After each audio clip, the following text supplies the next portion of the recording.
The Deadpool and Wolverine movie trailer has shaken the audience. Everyone's trying to know and understand what the movie might offer.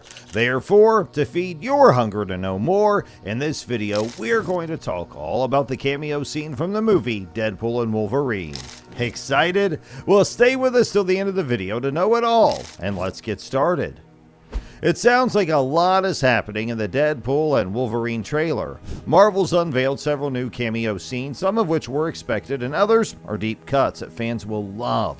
These cameos seem to address some of the criticisms people had about how Doctor Strange handled its cameo scenes. Emma Corrin's character, Cassandra Nova, seems to be a major villain in the movie.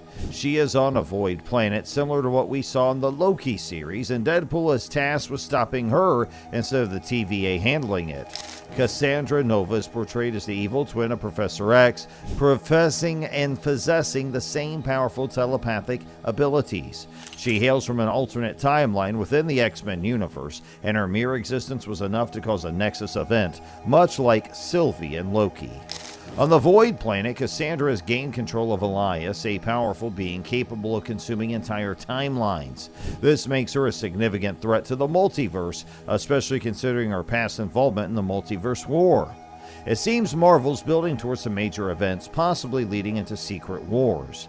With threats like incursions and Elias looming, the multiverse faces serious challenges. It seems Cassandra Nova, after being pruned, has used her powerful telepathy to control Elias and is now gathering a band of variants, mostly from Fox Marvel characters like X-Men, Fantastic Four, and others from the Punisher movie. This group, similar to an evil version of the X-Men, led by Cassandra Nova, is collecting powerful artifacts and weapons from across Marvel Multiverse, making them a significant threat. These cameos are more integrated into the plot than in previous Marvel movies like Doctor Strange, Multiverse of Madness, earning the film comparisons as a superior version of handling multiverse cameos. The movie includes a resistance force of variants such as Gambit and Elektra from the Ben Affleck Daredevil movie, who oppose Cassandra's plans to conquer the multiverse from the Void planet.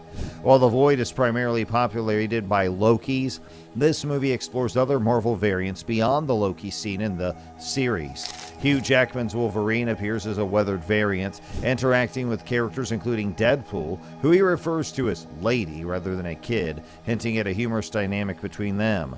With all these elements in play, Deadpool and Wolverine promise a deep dive into Marvel's multiverse with a unique spin on familiar characters and stories. Fans can expect a thrilling adventure filled with Easter eggs and surprises as the movie unfolds. It's not entirely clear when the campfire scene with Wolverine happens in the movie. It could be before or after the big battle where Deadpool and Wolverine use the minivan to escape to the dead Ant-Man base and jump through a sling ring portal. Marvel trailers are often misleading, so the movie might not unfold exactly as shown. In this scene, Hugh Jackman's Wolverine variant learns about the heroic sacrifice of the original Wolverine from the Logan movie, who died protecting X-23. The theory suggests that the kid he is talking to is a version of X-23 played by Daphne Keane, whose story from Logan inspires him to believe in heroism despite past failures. It's a bit of a meta moment, with Hugh Jackman inspiring himself, acknowledging a better version of his character. Daphne Keane, who played X-23 in Logan, has since gone on to star in the Star Wars series Acolyte as a Jedi Padawan named Jackie. This crossover talk is just a joke, though they could technically do it now. There were plans for an X-23 solo movie that would continue her story after Logan, but those plans were shelved after the Disney-Fox merger. Joining X-23's resistance group in the movie is supposed to be Channing Tatum's version of Gambit. Channing Tatum had been attached to the Gambit solo movie for years, stemming from his X-Men post-credit scene teasing Mr. Sinister and Wolverine's blood. Gambit was set to explore his origins with Mr. Sinister's Marauders, though the project never materialized due to various delays in the Disney-Fox deal. Channing's brief cameo in Free Guy alongside Ryan Reynolds also connected them to real life, similar to how Chris Evans cameoed in the film. It's all a part of the fun. Imagine Channing Tatum bringing his best Cajun accent to the role of Gambit in this wild Marvel multiverse adventure. Back at Comic-Con, Channing Tatum was a part of a big Marvel X-Men presentation on stage, which included helping Stan Lee offstage, an act that stood out given Stan Lee's age at the time. It's remarkable how Channing Tatum, who hadn't starred in a Gambit movie yet, was the one who assisted the legendary Stan Lee. In Deadpool and Wolverine, the characters are set to wear more more comic book accurate costumes, sparking hopes for a faithful rendition of Gambit's iconic suit. Following his appearance in X-Men 97, there's growing excitement and speculation surrounding Gambit. Another member of X-23's resistance group in the movie is Jennifer Garner's Elektra from the Ben Affleck Daredevil film. While Ben was seen on set during filming, he was likely visiting Garner rather than for a cameo. The Elektra movie, initially intended as a sequel to her portrayal in Daredevil, reflects the era when studios planned trilogies for superhero films.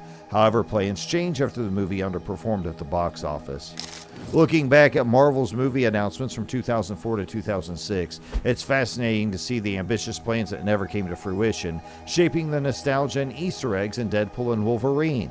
This includes canceled projects like the Man-Thing movie, which recently made a surprise MCU appearance.